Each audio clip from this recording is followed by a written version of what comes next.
and welcome to Talk 90s to Me, where we like to burst into tears after getting a yellow card and have our captain make the he's gone loopy twirly finger sign to the manager, where we only bang in 6 goals but somehow become the biggest scorer in the competition, where we watch a 38-year-old substitute come on and score a winner in front of hardly anyone at all, where football had its best anthem ever provided by New Order. Yes, this week we are talking Italia 90, the World Cup football tournament that turned out to be so much more. I'm Miranda Sawyer and I am very happy to be talking back passes and penalty shootouts with Simon Kuper, football expert who's written several books including Soccernomics and World Cup Fever, a footballing journey in 9 tournaments, which could be relevant here. Okay, hi Simon, how are you doing? Very good to see you. I'm coming to you from Paris. Oh, you're glam. I'm coming to you from... But this is a very glamorous studio, obviously. Obviously, yes. But it's in London. Okay, Italia 90. I know for football purists like yourself, Italia 90 is not considered to be one of the most entertaining of World Cups, as in the football itself was pretty woeful. But for a casual fan, especially an England casual fan, it was kind of a revelation. And that was partly because before it kicked off, football had a terrible reputation in England. Can you kind of talk us through why it was? Because I really remember it being different before and after. I think football was already changing, but it did have this terrible reputation because in the late 70s and 80s, you had horrible football hooliganism in England. You had the Heysel drama where 38 mostly Italian fans were killed at the Liverpool-Juventus game after Liverpool fans stormed them. Yeah, it's 1985, wasn't it? 85, yeah. After that, English teams were banned from European football into 1990. You had the Hillsborough disaster where 97 Liverpool fans were crushed to death because police didn't come to their help, seeing them just as more hooligans. The Bradford fire where dozens of people were killed when a dilapidated stand caught fire. And this was English football. You know, the stadiums were terrible. They were death traps. And so the government going into the World Cup, Margaret Thatcher, the Prime Minister, is advising the Football Association to think hard about withdrawing England because there's great fear that there's going to be more terrible English hooliganism, which there was during the World Cup. And all this is very damaging to the national image. You know, the kind of image of England at that time is a kind of fat yob throwing a stone at police. Yeah, the idea of football was really, really associated with hooliganism. I got like a quote by this guy called Pete Davis, and he summed it up in an interview. He said, prior to Italia 90, football in England was perceived as a squalid, hooligan-ridden, embarrassing sump of gormless violence. Our team was crap, our supporters were worse, and you did not talk about it over dinner. I mean, but Italia 90 does change this, I have to say. England goes to Italia 90, which is, you know, lucky. There were lots of teams that weren't there. Like Mexico was disqualified because it fielded 4 overage players in a prior youth tournament. I didn't know this. Yes, I had forgotten that, I have to admit. That's quite funny, I think. And then there were some other people that weren't there, like France weren't there, Poland weren't there. It's quite interesting, that some of the people that weren't there and some of the people that were. The teams that were there that caused sensation, or I can remember, the main one was Cameroon. Yeah, they were very much the darlings of the tournament. They'd already done well in 82, and I actually later went to Cameroon. It is a kind of football-mad country where just on wastelands you see very, very high levels of football being played. And very few people in Europe had heard of this country before. And their centre forward is this 38-year-old Roger Milla, who'd had this sort of nondescript career in the French league, had ended his career in Réunion, this island in the Indian Ocean where he played, it was said, for a team of waiters, a kind of cafe team, and is selected for the World Cup, where he becomes a hero to the world's middle-aged men by scoring 4 goals. And in the opening match against Argentina, Maradona's Argentina. Yeah, we should really start with the opening match. I arrive with friends on a train while the opening match is being played. We get off the train in Milan, wondering how many goals Argentina won by. And there's this lone Cameroonian fan wrapped in a flag. We follow him into town, and every car that passes hoots at him in tribute. And that's when we realized, my God, Cameroon beat Argentina. And not only did they beat them and they only have like 9 men, or like yeah, I think they had 1 or 2 players sent off because Cameroon were also not just very good. They had some spectacular fouls. And there's this one defender, Benjamin Massing, and he comes in at Claudio Caniggia, who looks more like a ballet dancer than a footballer anyway, and Massing essentially assaults him. It's like worldwide wrestling or something, and is understandably sent off. So yeah, they finish the game 1 or 2 men down, but nonetheless win. Of course, Maradona sees this as a FIFA conspiracy against the Argentinian people. There's this complicated conspiracy which is designed to destroy Argentina. Obviously, I mean, why would they not? But I really remember that match. I mean, I'm a kind of like casual football fan. Do you know what I mean? And that was incredibly enticing because, you know, what you want as a casual football fan is for the underdog to win. And also, what I would say is if you were watching it at home, I'm aware that you went, the way it was covered changed, meaning that you seem to be able to see the players' expressions more clearly. It was filmed closer up. Did you have the sense of that, or is that true? I think that's right. I mean, it's a time when televising of football is just taking off. You know, when I was a kid, there was almost no live football on TV. So it was very exciting when there was. There was the Match of the Day highlights program, but you just didn't see much football. And then Berlusconi is the pioneer in Italy. And he puts football on his private TV channel later after the World Cup, followed by Murdoch in England. And so, of course, they want to turn it into a show, not just more cameras, but also the stands have to look good. So you have to clean up the stadiums and you have to fill them. You have to get people in. So football becomes from 1990 really a kind of TV production in a way it had never been before. And there was definitely a sense of that when I was watching it. Because I just had a sense of being able to see the players' emotions that I hadn't had before. And I think that was because maybe through Berlusconi, because it was held in Italy, that they were using cameras in a more modern way. Because before that, I just used to have a sense of football being on a big pitch and you watched from quite a long distance the ball pinging around before it went in. You didn't get a sense of how the players were feeling. Do you know what I mean? Yeah, and football is great like that in that they don't wear helmets, they don't wear anything covering them. So it's perfect for kind of emotional display, which is what the game has increasingly become. Yeah, definitely. Okay, so we talked a little bit about hooliganism, and because England had this terrible reputation, they had to play all their games in Sardinia on an island. Like, it's unbelievable. They weren't allowed on the Italian mainland because they thought all the hooligans would follow them. This is so nuts, isn't it? Well, the hooligans did follow them. I mean, the kind of most famous hooligan memoir, Bill Buford's Among the Thugs, has this climactic scene. It comes out soon after that World Cup in Sardinia with this kind of orgy of very enjoyable violence for the participants. And I think the Italian calculation was the last thing we want is them, taking trains from Rome to Milan and so on. They can sack Sardinia, which, the kind of peripheral parts of Italy exist to serve the mainland and be destroyed and be out of sight. So Sardinia was a convenient place in that way. Yeah, definitely. Like, I've read a kind of various accounts of it, and there were loads of injuries, there were arrests, there was deportations. It was quite heavy duty, wasn't it? Yeah, but by the standards of the time, it was seen as not too bad. It could have been a lot worse. So in a sense, it was almost a success of hooligan control. Okay, so they'll just keep them all on one island and occasionally deport a few of them. We'll be all right. So you said that you went to Italia 90, and I have friends that also went to Italia 90. I know people that went after seeing that opening match and thought, you know what, we could just go. And it's really hard to convey to maybe people who are younger now that not all the tickets were sold. You could buy tickets in the street. Like, it wasn't as kind of pre-booked and organised as the way that things are now.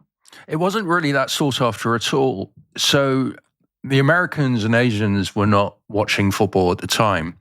And Europeans were terrified of, kind of being beaten up by English hooligans, understandably so. So the way I got my tickets was I was at university, and this friend of mine comes up to me and he says, if you had tickets, would you go to the World Cup? I didn't think it was a very difficult question. And I said, I would also get tickets for all my friends. And he said, no worries, I can get as many as we need. Because he had a friend whose dad worked for Mars. Mars were a sponsor. And so as a sponsor, they'd been given thousands of tickets, which is the way it works. But Mars couldn't find any clients who wanted to come to matches. They wanted to invite clients to matches, but the clients were either afraid or didn't care about football. So this guy at Mars had a pile of unused tickets, which we made use of. That's just so mad, isn't it? It's really hard to understand. So you thought, okay, brilliant. We're going to go to the matches. And did you just ping about between, or did you pick a group you wanted to kind of follow, or how did you do it? Well, I mean, penniless students can't be choosers. So this bloke at Mars gave us tickets for 3 minor matches. I still remember off by heart. Colombia, United Arab Emirates, Czechoslovakia, USA, and Scotland, Costa Rica was the climax because Scotland lost, which was seen as a terrible humiliation, and we were there, so that was brilliant. So he also, the Mars guy, he went beyond the call of duty because he said, I'm going on a business trip. You guys stay in my luxury flat in Milan. Get lost. That's unbelievable. Yeah, it was incredible. And we met him once. So the first team, when we arrived after the Cameroon game, opening match, he's there. He's a very friendly man, as you'd expect. And he takes us out for dinner in a real restaurant. Because for us, eating out meant kebab vans, of course. Yeah, of course. So we went to a real restaurant and then he gave us his flat and we never saw him again. That is amazing.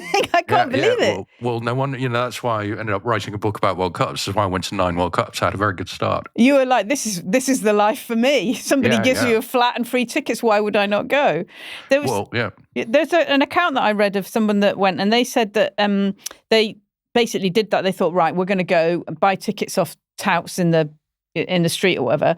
And the Italian police were actually quite nice to them because obviously they just rocked up, had nowhere to stay. So that everybody just stayed in Genoa, they just stayed in the station and they just sleep in the station. And then in the morning they get kind of woken up by the Italian police and told them to get off, just get lost. And then they just wander the streets. And these were not hooligans. These were just England fans who were not hooligans. And so they ended up meeting, obviously, loads of fans from different places. It was a real kind of eye-opener to them. People were playing football in the street. They'd never been to Italy before. There were quite a lot of fans a bit like that. I mean, a bit like you, that might not have travelled before. Do you know what I mean? Yeah, I mean, the thing about World Cups is that all the publicity beforehand is about hooliganism. So people go in expecting there's going to be a lot of hatred and violence. And what they find is almost always everyone's nice. Everyone wants to have a party. Everyone wants to meet people from other countries and watch football in bars together. So that experience from kind of fear to joy, to communal joy, that is typically what a World Cup is. Yeah, and especially there because there was a kind of problem with hooliganism. But also, I was thinking about it, it's before Ryanair. That's another reason why there weren't so many fans, because you probably have to go in a different way. Do you know what I mean? Get in the back of a car or whatever. It's not as easy to get to places. Yeah, and it's also before EasyJet, because I remember I wrote an article on, I think, 95 or 96 with Stelios, who was founding EasyJet. I interviewed him, and it seemed this amazing idea. There were also no fast trains. So I live in France now, and everywhere you go by TGV. But we drove in my friend's battered car to Dover. We took the ferry to Calais. And then we probably were in a train for close to 24 hours before reaching Milan. So you really had to be hardcore to do this. Yes, exactly. And there's something really, I really like that aspect of it. It's a bit of like aspects of gigs in the 90s that I like. That you can't like book it online. You just have to rock up and hope that somebody might flog you a ticket. It's kind of amazing, really.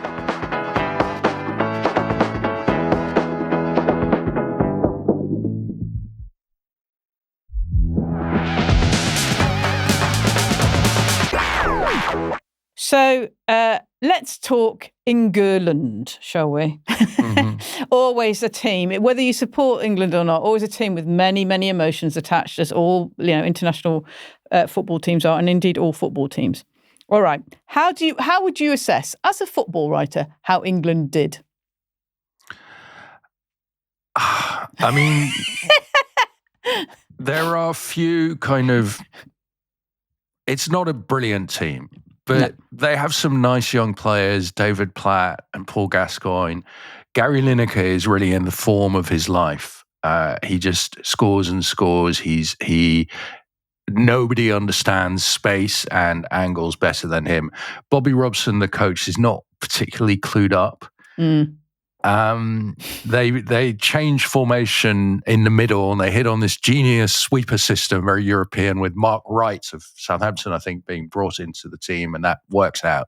They get a bit lucky. So they're in a weak group with Holland, my team. I grew up in Holland, massively disappoint, and there's Egypt and Ireland. And they kind of luckily beat, English fans are going to hate me, Belgium and Cameroon. Yes. And suddenly England are in the semi against West Germany. Still West Germany, because although Germany, the Berlin Wall has fallen, this is June, July, and Germany will only be unified officially on October 3rd. So it's the last West German football team in history. Yeah.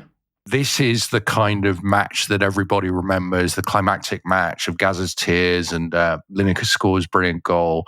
And of course, it ends in penalties, so it kind of sets up the scenario of the following decades of heroic England lose on penalties. Yeah. And the Germans are kind of mean and cheating and nasty in the English language. And so England come home then as these heroic losers, and I think they fly back to Luton where they're greeted by delirious crowds. Yeah, it's amazing, isn't it, how much we love the losing of it. I mean, they lose kind of Brian Robson to an injury, who's their captain, and this is like why it all changes. But that particular match, the match where Gazza cries, which is basically the semi-final, and the reason why he cries is because he gets another card, which means that if they did go through to the final, he wouldn't be playing. He's an incredibly, obviously, a brilliant player, an incredibly emotional player, and that is slightly unusual, I think, for an England, maybe I'm wrong, but for an England player, that's quite unusual. To see an England player cry was unusual, right? Well, to see a man cry was unusual in 1990. So there was a huge amount of articles written about this kind of cultural decoding. And a big aspect was the new man. So Gazza at that point, this before he got into trouble for domestic violence, Gazza at that time is being cast as a new man who is comfortable with display of emotion. And I mean, Gazza he was young, he was brilliant. So he was exactly the kind of player that England managers didn't want to select because he's slightly unpredictable. So he kind of had to force his way into the team through brilliant performances. And the Gazza bursting into tears thing, which, as you say, is beautifully captured on TV, it's not just a revelation of Gazza's personality, but also of Gary Lineker's. Because Lineker then famously, he kind of gestures to the bench, points at his own eyes, meaning watch Gazza, he's crying, he's emotional, this could be a problem. So Lineker emerges as a kind of wise elder statesman figure, thinking of the team, thinking of the community. So he too becomes more than just a footballer out of that game. Yeah, very much so. Because also, amazingly, England wins some kind of, at the end, they win some kind of award that says they're the most gentlemanly in the game, which is unheard of. I always think of England as not being like that, but we, didn't get very many red cards. We were supposedly this fantastically kind of, well-behaved team. I mean, England always play a rugged kind of football, but I think the outrageous behavior on the field that a lot of people were very upset about at the time was diving. It was a big thing then, much less now. So famously, Claudio Caniggia of Argentina, every time he was touched, he would kind of flop about and do these dying acts. And when Gazza fouls the German Thomas Berthold goes down and dives and makes a big display of it, after which Gazza gets his yellow card. So English players, for all their many sins at that time, they didn't dive. So in that way, they were also sort of moral winners of the tournament. Yeah. And when we get the penalties, we go to penalties, and as is noted, we lose. Stuart Pearce, he has his saved, and then I've forgotten his name, the one with the hair. Chris Waddle, thank you. He also fails. Stuart Pearce is interesting because he's a very stoic English player, isn't he, of a particular type that was very revered at the time. Yeah, I mean, he was known as Psycho, which was Sorry. I think intended as a compliment. Yeah. He was rock hard. He was hyper-muscular in an era when footballers were much skinnier and less, built than they are now. Yeah. And he also had the kind of English working class virtues of, hard work, stoicism, as you say. So he was a particular kind of type that you can find, throughout English football history. Yeah. And he missed, and it was terrible. I mean, he gets his vindication a few years later, but I do remember it being awful because penalties are awful, full stop. I hate them. I quite often have to leave the room when penalties are on, but it was terrible. He was devastated. It was devastating. And he had to kind of suck it up, and then, they were out. Yeah, and I think it's devastating also because it's new. I think it's the first England shootout defeat, certainly the first major one. So everybody is dealing with these emotions new for the first time. And the other thing is, I say England, West Germany. It had a completely different weighting to what that game has now because Germany are still in not just the tabloid mind, but in the British public mind. Germany are still the kind of heirs of wartime Germany. So they are the baddies. They're the Darth Vader of World Cups, the football writer David Winner has called them. And they play ugly, but they win. And then there should have been revenge for or a kind of rubbing in of World War II, but it doesn't happen. So the war hangs over the World Cup in a way that it hasn't since. It's kind of that aspect of World Cups has faded out. Yeah, it's hard to imagine, but yeah, it did. Okay, I'm going to talk about another couple of characters in there. So the one that I really remember, I literally cut out a picture of him and stuck it in my car for some reason, was Schillaci. And he was amazing. Wasn't he great? And he played for Italy. He's called Toto Schillaci. He was quite, in my head, he's quite small. He was bald. Was full of character. And he scored like the most goals, which is unbelievable, in the tournament. He was great, wasn't he? Yeah, Toto Schillaci, Toto from Killing. And I think he was a Sicilian. He died also not long ago. He did not live to be old. And Schillaci, sort of like Paolo Rossi before him, he had one flowering. So Schillaci emerges at Juventus just before the World Cup. He plays in the World Cup team, and then his career it stalls, it's over. So Schillaci he's forever associated with this one summer, the summer of 1990, when the hosts, Italy, the favorites, they're going to win the World Cup, with Schillaci suddenly emerging out of nowhere. I mean, if you weren't an Italian fan, you hadn't heard of him. He's going to be the hero until Italy themselves are defeated. So yeah, there's some World Cups, a guy comes along and you never hear of him again.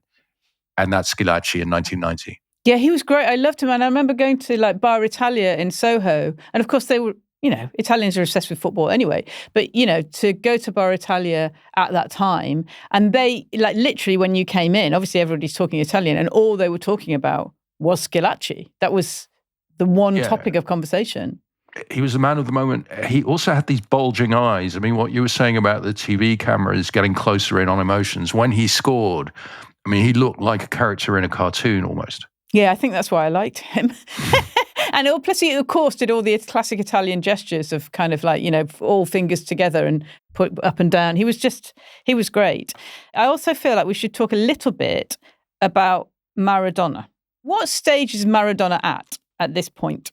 Maradona, he's 29, but 29 in 1990 was a lot older than 29 now. I mean, Ronaldo is now 41, Messi's 38, but 29 was old. Maradona had been kicked a lot. The kicking of stars was much more tolerated in the pre-television age. When television came in, you weren't allowed to kick the stars anymore because they had to.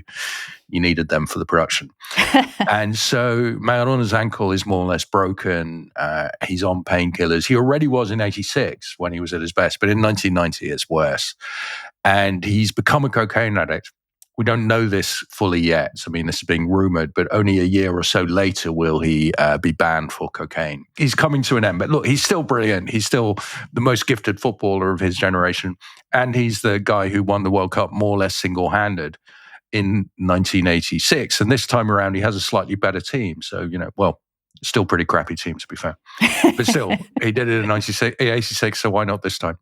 Yeah, so there's a lot. I mean, there's just always a lot around Maradona. He's that particular character. Everybody knows who he is. Yeah. Well, and there's additional drama that because he's been living in Naples for a few years, his mother is of Italian origin. His father is actually an indigenous Argentinian. He lives in Naples, and before the Italy-Argentina semi-final, he will say to Neapolitans, you should support Argentina because Italy treats you like dirt the whole year round. What, you're going to support Italy on this one day?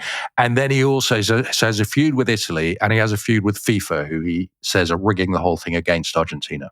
Amazing. He is an amazing kind of character. There's something I also found, which I'm going to read to you, which you can maybe explain to me.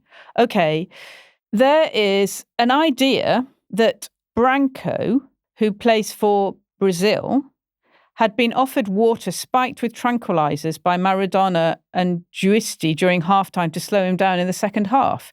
Initially discredited by the press, Branco would be publicly proven right years later when Maradona confessed the episode on a TV show in Argentina. Oh, that's amazing, because I remember the original rumours. I didn't know that Maradona affirmed it, although, doesn't Maradona affirmation really seal the truth? Can we really go with that? But I think it's extremely plausible. Argentina were not the cleanest team in global football. That's mad to me, though, that you offer, somebody that you're playing against some kind of drugs and water. I mean, that's like unbelievable. Well, it's kind of easy to do because often the players will come to the touchline for water and you say, have some of our water. Have some of mine. It's just conveniently here and it's slightly different coloured bottle. Try this. I think that was very shocked. Strange that more teams don't do that, or maybe they do. Yes, maybe they do. Okay, so there's also, if you think about the whole of this World Cup, as we've kind of discussed, England fans are very invested and eventually we get kicked out at the semi-finals.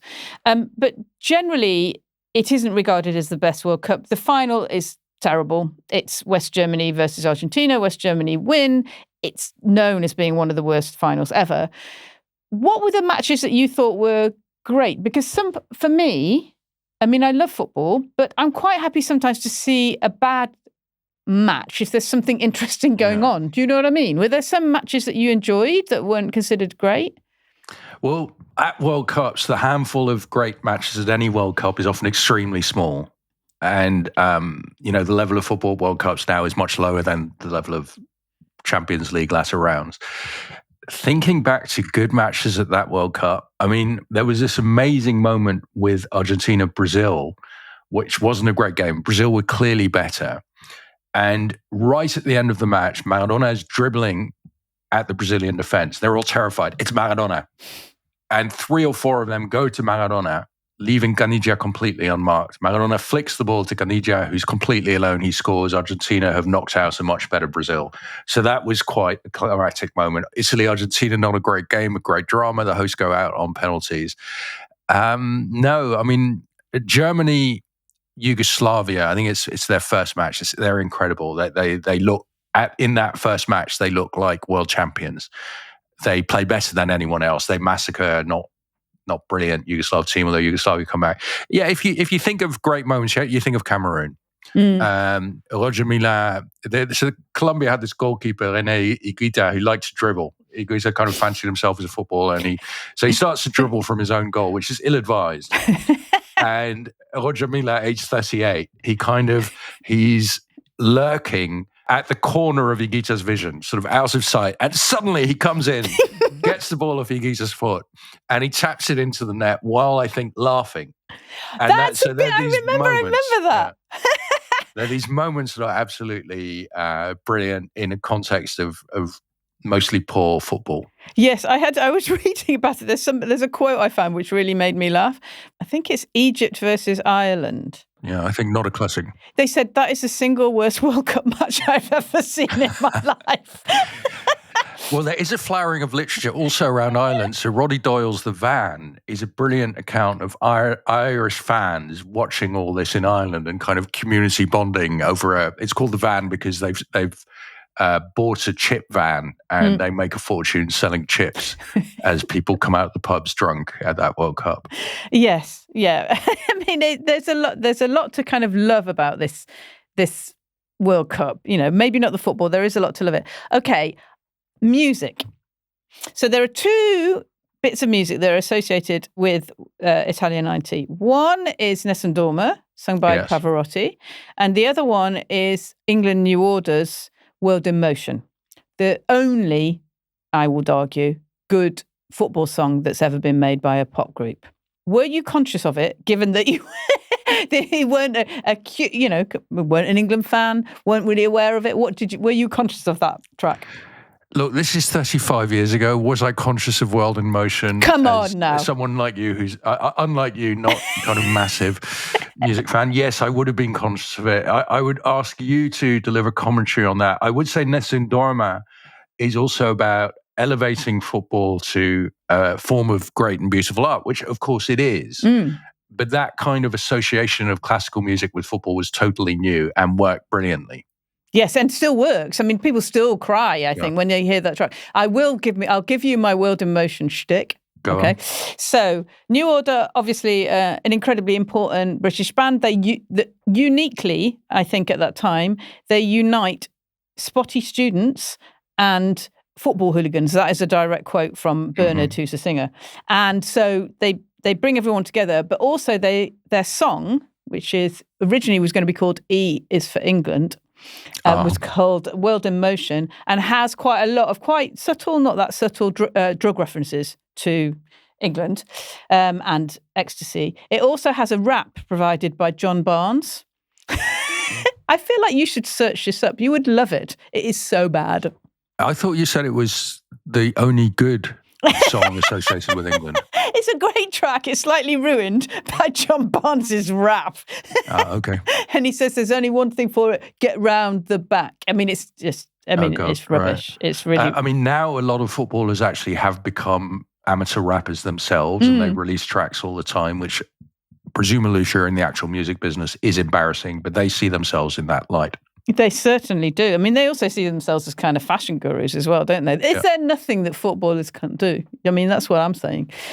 Okay, so, generally, it was, it's a fun, to me, it was a fun watch. I mean, it was an excruciating watch because England got knocked out, but it was an exciting and unifying time to be, if you were English. Obviously it's different if you're Scottish, not Irish or Welsh, but it was an exciting time, and it kind of brought football to casual fans like me. And I would say after that, the attitude towards football slightly changed. Nick Hornby brought his Fever Pitch out. It seemed to become more, not family friendly, more casual, fan friendly. After that, would you say that is a result of that World Cup? No, I think it's a result of, in response to Hillsborough and hooliganism, the stadiums being rebuilt. Yeah. So sort of in 1989, English football clubs are receiving their customers, if you want to call it that, in these dilapidated sheds that are fire traps. And supermarkets didn't do that, right? Supermarkets don't say, "Oh, come to Tesco's and but don't go there because it might fall in on your head." Yeah. So football stadiums were these incredible 19th century places in 1990s Britain. And then because the Taylor Report gets written, I think also in 1990 after Hillsborough, these stadiums are completely rebuilt. So suddenly they become safe places where you can go to the toilet and don't feel that your life is... And you have to sit. ...under threat. And you have to sit, yeah. And so the kind of old guard of 17-year-old men who were the chief habitués of these places grumbles, but suddenly loads more different kinds of people can come in. I remember at my university, a year before, Liverpool-Arsenal is the climactic game of the league season. And it's a month after Hillsborough, when football is supposedly at its low and it's a working-class game. Sunday Times had called it a slum sport for some slum people. So fucking rude, sorry. But it really is. That was a kind of snobbish view from the outside. But it was, it is a working class game, isn't it? So maybe in England, played by the working class, not in other countries. So in Argentina, you had these players with law degrees and so on. Yeah, which is just unheard of in Britain, isn't it? Yeah, it's changing a bit now. And now actually the best English players have often been to private school, because you join the Manchester City Academy like Phil Foden and they say, well, we're going to send you to a local private school because that makes it easier. Yeah, so we know where you are.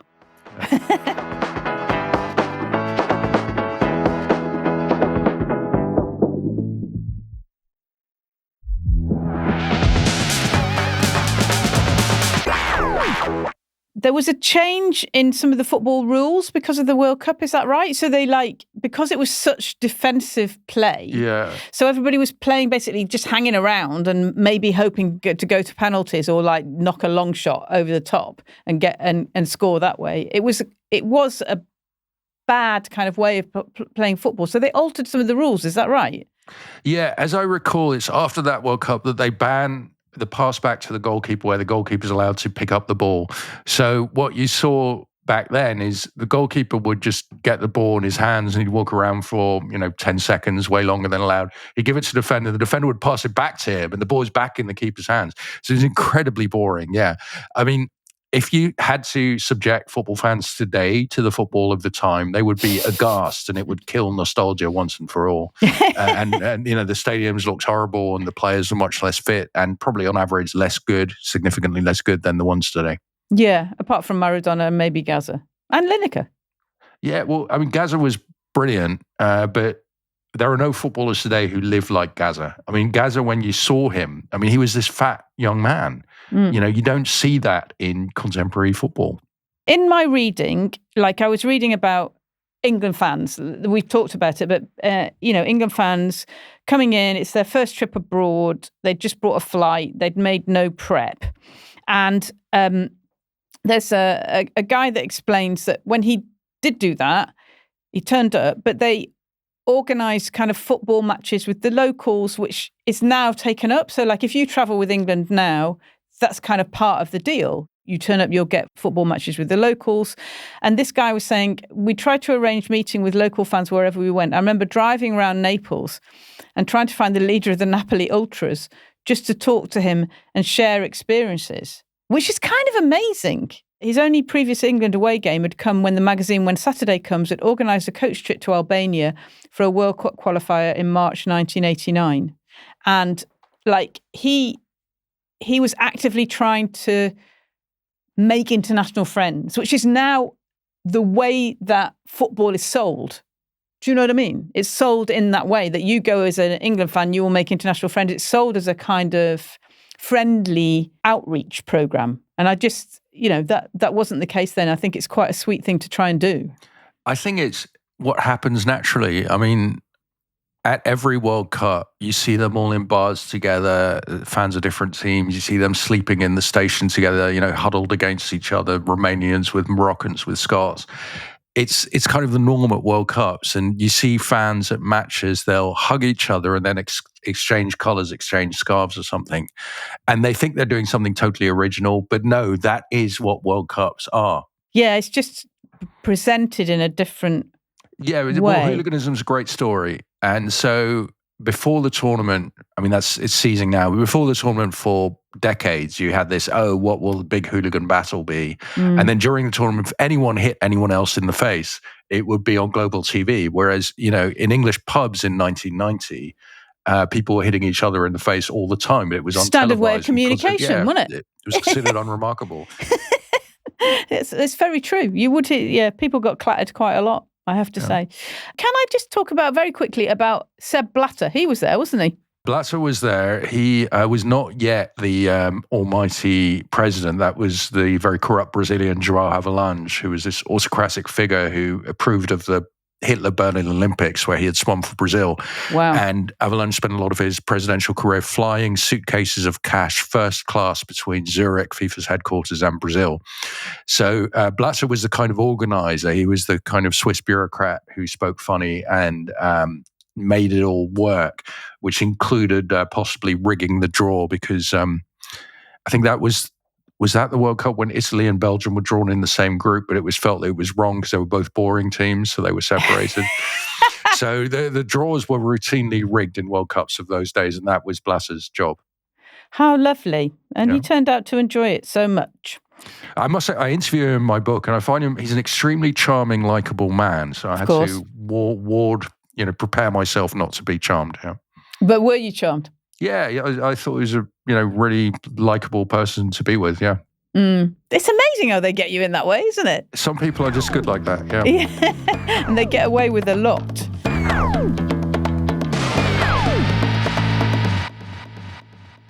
Okay, so here at Talk 90s to Me, we like to do a terrible rap about getting round the back while ignoring the blatant drub references in the chorus, and we like to have other songs to play alongside this too. So we have made a tape on Spotify called, you guessed it, the Talk 90s to Me mixtape. Simon, what is a 90s track that you would like to add? Since we're talking football, partly, I'm going to choose Wonderwall by Oasis because it was adapted into a Manchester City fan song, which, as far as I know, they maybe still sing today, with lines like, "You are my Alan Ball," who was then not very good City manager. It is a great song, even without its football connotations. Yeah, that's very true. I mean, maybe I should see if I can find the Man City version. Yeah, play them both. No, yeah. I can't. I don't think we can put that on a mixtape. And all the runs that Kinky makes are winding, something like that. Yeah. About Georgie King-Cladso. Yeah. Yeah, okay, that's a great choice. Thank you very much. That was Talk 90s to Me, featuring the wonderful Simon Kuper, writer of many excellent books on both football and politics, many of which would make excellent Christmas presents, including Soccernomics, Chums, How a Tiny Cast of Oxford Tories Took Over the UK, Good Chaps, How Corrupt Politicians Broke Our Law Institutions. These two sound a little bit more like Oh God, What Now fodder, but I can definitely get with what they're saying. And of course, World Cup Fever, a footballing journey in 9 tournaments, which includes Italia 90, correct? Very much so, because Italia 90 is my first World Cup. It's my World Cup debut. And the book is told through my World Cups. Don't worry, readers. It is not a book about me, but I am your guide. I tell the stories. You tell the stories and your life through World Cups, which I like. Yeah, and I also tell the story of World Cups. So it's not just a book about me. That's all right. Don't worry. It's sold. We're sold. Great. For a fabulous book about 90s music that features no John Barnes rapping, why not try Uncommon People, Britpop and Beyond in 20 songs by me? Subscribe to Talk 90s to Me on your podcast app. Join our Patreon for frankly gorgeous merchandise and special extra episodes about silly things such as shoes and Portishead. And Portishead are not silly, by the way. And don't forget to follow us on Instagram and Blue Sky. See you next time.